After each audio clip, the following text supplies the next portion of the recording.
मैत्रिणो, दररोज घरात श्री सूक्त पठण केले असता त्या घरात धनधान्याची कमतरता पडत नाही. लाल रंगाच्या रेबीनमध्ये तांब्याचे एक नाणे मुख्य प्रवेशद्वारावर बांधावे. घरात सुख, शांती व धनाची वाढ होते.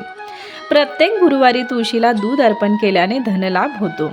घरात परिवारात सुख, शांती तथा समृद्धीसाठी प्रत्येक दिवशी भाकरीचे 4 समान भाग करून एक भाग गाईला, एक भाग काळ्या कुत्र्याला, एक भाग कावळ्याला आणि एक भाग घराच्या वरच्या बाजूस टेरेसवर ठेवावा. यांच्या आशीर्वादाने आपल्या घरात पैशाची भरभराटी होते, तसेच पैशाची कमतरता भासत नाही.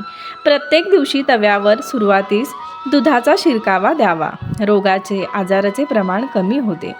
मैत्रिणींनो, बेलाचे फळ घरी घेऊन यायचे व ते वाळवायचे व त्यानंतर ते जाळावे व त्याचे भस्म होईल व ते चाळून ते भस्म 5 सोमवार महादेवांच्या मंदिरात जाऊन पिंडीवर लावावे.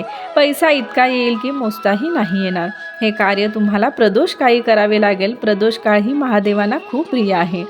महिन्याचा पगार असो त्यातली थोडीशी रक्कम बाजूला काढून घरी आणून देवघरात देवासमोर ठेवून नमस्कार करावा व एक रात्र तरी ती रक्कम देवासमोर ठेवावी आणि मग खर्च करावी. यामुळे आपल्याला लक्ष्मीचा, देवाचा आशीर्वाद प्राप्त होतो व पैशाची कमतरता भासत नाही.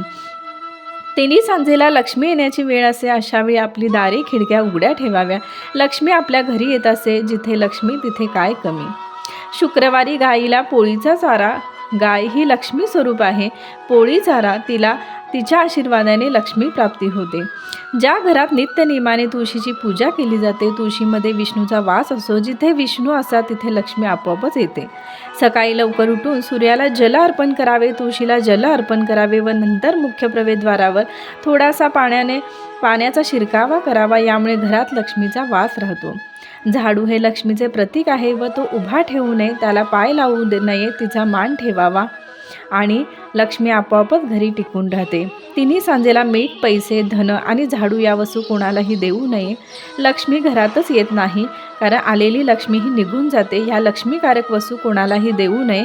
या गोष्टींची काळजी घ्या.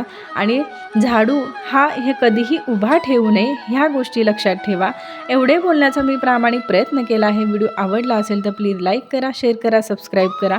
वेळात वेळ काढून तुम्ही माझा व्हिडिओ पाहिल्याबद्दल तुमचे खूप खूप धन्यवाद. श्री स्वामी समर्थ. जय लक्ष्मी माता.